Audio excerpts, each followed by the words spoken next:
हाय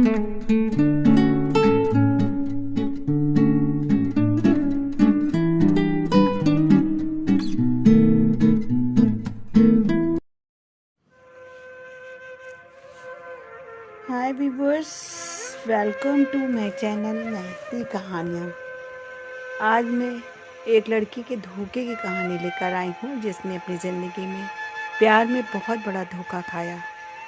और आज की इस कहानी से हमारी आज की जो नई पीढ़ी की लड़कियाँ हैं ज़रूर सबक लेंगी। घर में काफ़ी चहल पहल थी, बच्चे खुशी से चहक रहे थे। घर की साज सज्जा और मेहमानों के स्वागत संस्कार का प्रबंध करने में घर के बड़े बुजुर्ग व्यस्त थे, किंतु आरुषि का मन उदास था। उसे कुछ भी अच्छा न लग रहा था। दरअसल आज उसकी सगाई थी। घर की औरतें बार बार उसे साज श्रृंगार के लिए कह रही थीं, लेकिन वो चुपचाप खिड़की के बाहर देख रही थी। उसे कुछ सूझ ही नहीं रहा था कि क्या करे। 2 महीने पहले जब उसकी शादी तय हुई थी तो वो बहुत रोई थी। वो किसी और को चाहती थी, लेकिन उसके मम्मी पापा ने उसके से पूछे बगैर एक बिजनेसमैन से उसकी शादी पक्की कर दी। वो अभी शहर में हॉस्टल में रहकर बीएड कर रही थी। वहीं अपने साथ पढ़ने वाले दीपक को दिल दे बैठी थी, लेकिन उसने ये बात अपने मम्मी पापा को नहीं बताई थी, क्योंकि वो खुद दीपक भी अभी अपने पैरों पे खड़े नहीं हो पाए थे। पढ़ाई पूरी होने में अभी 2 साल बाकी थे, इसलिए वो चाहती थी कि शादी 2 साल के लिए किसी तरह से रुकवा ले। उसने सोचा कि जब परिस्थितियाँ ठीक हो जाएंगी तो मन की बात अपने मम्मी पापा को बताएगी और उन्हें रोक लेगी, और जाकर दीपक को भी राज़ी कर लेगी ताकि वो अपने माँ बाप को राज़ी कर ले। पर शादी की बात पक्की होने की सूचना पाकर बहुत रोई। शादी के लिए मना कर दिया, लेकिन किसी ने उसकी एक ना सुनी।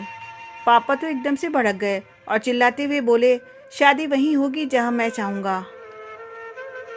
दीपक को उसने फ़ोन पर यह बात बताई तो वो घबरा गया।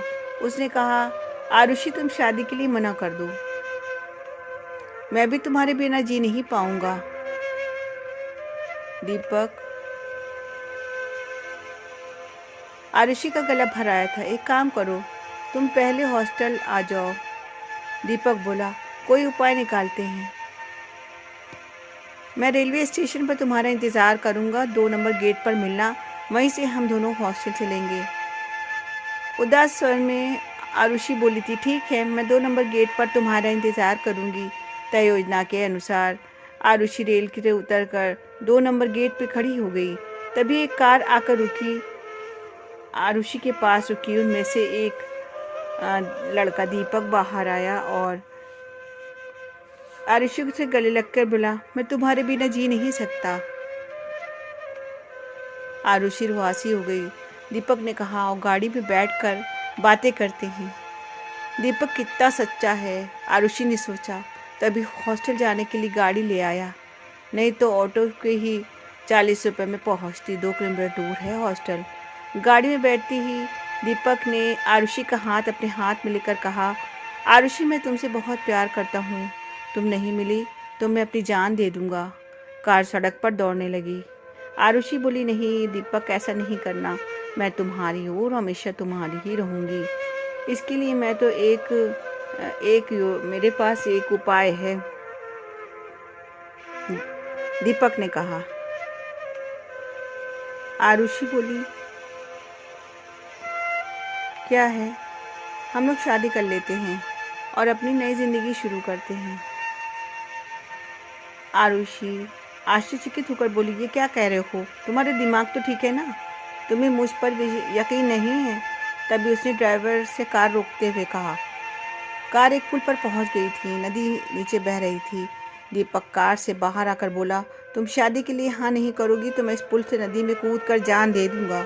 ये कहकर दीपक पुल की तरफ बढ़ने लगा था। ये क्या कह रहे हैं दीपक आप? आरुषि घबरा गई। तो तुम जो समझ रही हो कि मैं वो कर नहीं पाऊंगा, मैं अगर तुम मेरी बात नहीं मानोगी तो तभी जान दे दूंगा। ये कहकर उसने, अच्छा दीपक को खींचकर वापस कार में बिठाया और खुद भी बगल में बैठकर बोली, लेकिन ये सब होगा कैसे? आरुषि के हाथों को अपने सीने पे लगाकर दीपक बोला, अगर तुम तैयार हो तो सब हो जाएगा, हम दोनों आज ही शादी करेंगे। आरुषि चकित रह गई। इस निर्णय पर वो काँप रही थी। उसकी समझ में नहीं आ रहा था कि करे तो क्या करे। ना कहे तो प्यार टूट जाता है और दीपक जान दे देता है, हाँ कहे तो मम्मी पापा रिश्तेदार सब नाराज, समाज के गुस्से का भी शिकार बनना पड़ेगा। वो अभी सोच ही रही थी। दीपक ने पूछा, आरुषि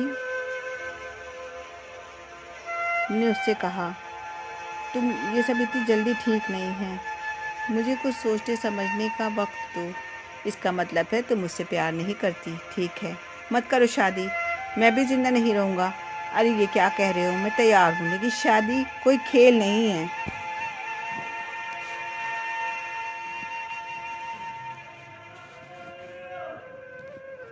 चला जाए कम वक्त हरानी जो है।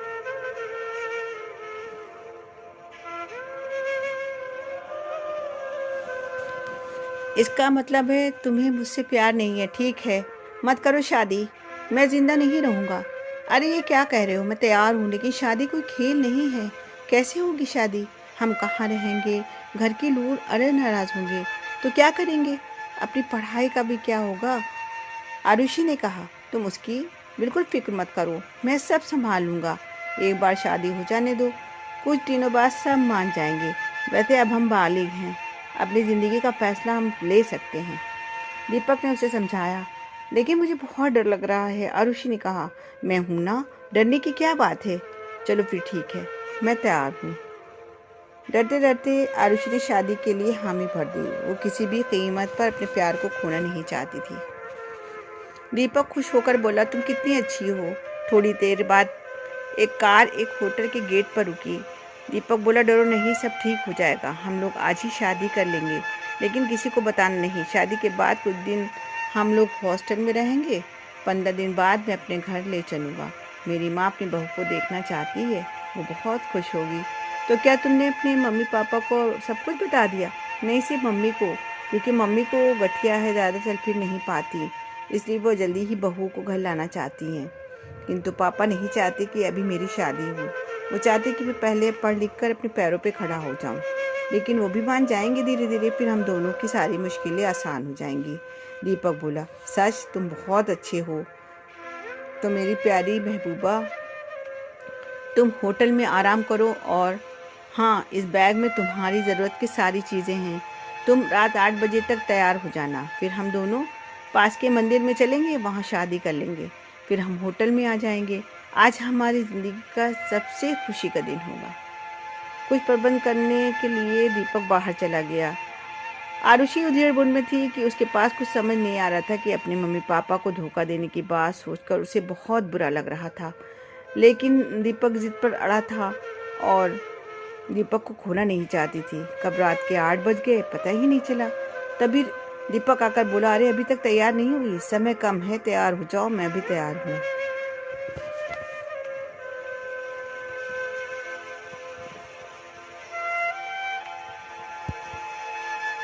लेकिन दीपक ये सब ठीक नहीं हो रहा है। आरुषि ने कहा, यदि ऐसा है तो चलो तुम्हें हॉस्टल पहुंचा देता हूँ, किंतु मुझे हमेशा के लिए तुम भूल जाना। मैं इस दुनिया से दूर चला जाऊंगा, जहाँ प्यार नहीं, वहाँ क्या है, तुम मुझ पर भरोसा भी नहीं करती। राकेश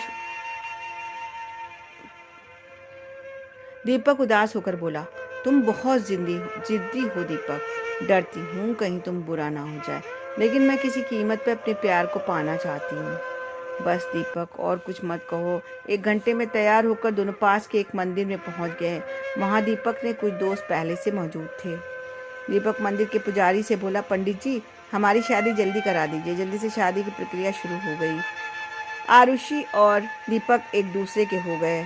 आरुषि को अपने बाहों में लेकर दीपक बोला, चलो अब हम होटल चलते हैं, आज की रात वहीं बितानी है। दोनों होटल में आ गए, लेकिन ये दूसरा होटल था। आरुषि को बहुत घबराहट हो रही थी। दीपक बोला, चिंता न करो, सब ठीक हो जाएगा, आज की रात हम दोनों की खास रात है ना। आरुषि मन ही मन डर रही थी, किंतु दीपक को रोक न सकी। फिर उसे भी अच्छा लगने लगा। दोनों एक दूसरे में समा गए। करीब 2 घंटे बीत गए, पता ही न चला। थक गई ना, चलो पानी पी लो और सो जाओ। पानी का गिलास आरुषि की तरफ बढ़ाते हुए दीपक बोला।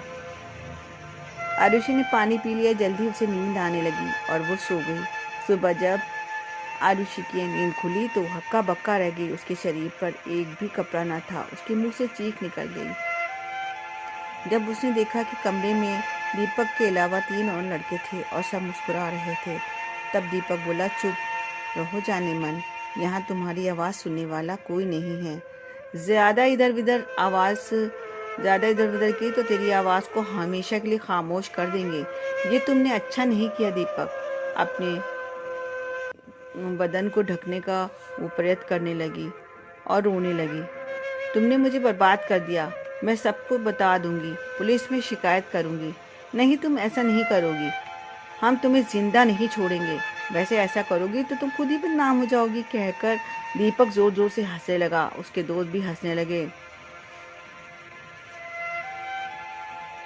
आरुषि का बदन टूट रहा था। उसके शरीर पर जगह जगह नोचने खसूटने के निशान थे। वो समझ गई कि रात में पानी में नशीला पदार्थ मिलाकर पिलाया था दीपक ने।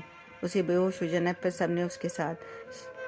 आरुषि का रो रो कर बुरा हाल हो रहा था। दीपक बोला, अब चुप हो जाओ, जो हो गया भूल जाओ, इसी में तेरी भलाई है। और जल्दी से तैयार हो जा, तुझे हॉस्टल पहुंचा देता हूँ। हाँ, किसी से कुछ कहना नहीं, वरना अंजाम अच्छा नहीं होगा। आरुषि को अपने अपने परिवार के खातिर चुप रहना पड़ा। और खिड़की के बाहर क्या देख रही हो, जल्दी तैयार हो जाओ, मेहमान आने वाले होंगे। तभी उसकी मम्मी ने उसे झिंझोरा तो पिछली यादों से वर्तमान में लौटी। वो प्यार नहीं, धोखा था। उसने अपने मज़े के लिए मेरी सच्चाई और भावना का इस्तेमाल किया। आरुषि ने मन ही मन सोचा। अपने आंसू पोंछते हुए आरुषि बाथरूम में घुस गई। उसे अपनी नासमझी पे गुस्सा आ रहा था। अपनी ज़िंदगी का फैसला उसने दूसरे को करने का हक दे दिया था। उसकी भलाई के लिए जिम्मेदार नहीं था, इसलिए ऐसा हुआ। लेकिन वो कभी ऐसे भूल नहीं करेगी। मुंह पर पानी के छींटे मारकर वो दीपक के दिए घाव के दर्द से बचने की कोशिश करने लगी। अब वो कभी ऐसी भूल नहीं करेगी। मुंह पर पानी के छींटे मारकर वो फिर मेहमान आना शुरू हो गए थे। अब उसे एक नई जिंदगी शुरू करनी थी।